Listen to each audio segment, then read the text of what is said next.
All right, here it looks like a new problem from 4.1, problem number 5. The data in the table to the right is based on the results of a survey comparing the commute time of adults work parts A through D. Now, this table gives you the critical value. The N is the number of data points, the number of values we have in the data. So there's 1, 2, 3, 4, 5, 6, 7.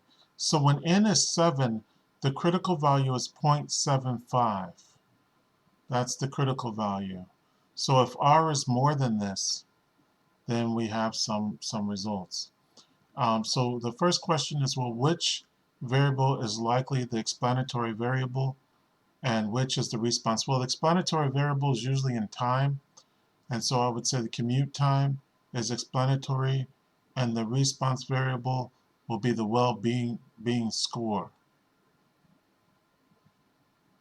And so I choose A. I'll just stop right there, choose A.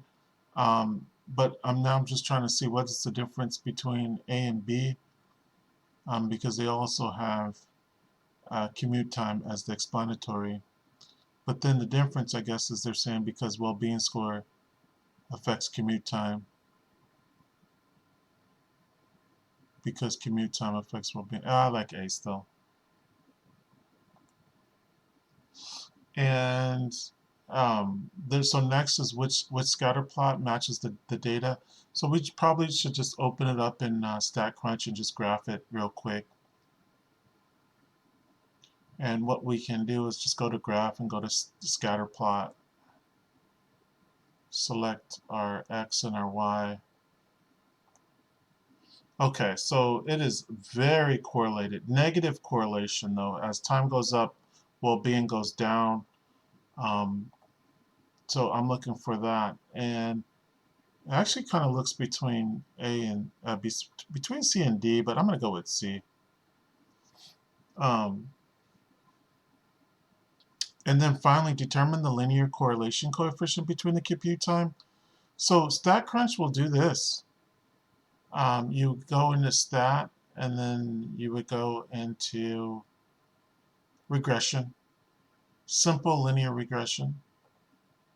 Select the X and the Y. We probably have a lot more other choices here. Well, let's just compute, see what they give us. Okay. So R is the first thing. That's our correlation. And we knew it was negative. Almost -1. That's 0.99. So I'm going to round that off. What do they want? They want round to 3 places? Well, you round that to 3 places. That's 996 then. Okay, so negative 0.996.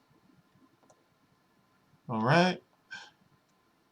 And finally, the question is, does a linear relationship? Absolutely. There is. There's a negative correlation because it is greater than the critical value.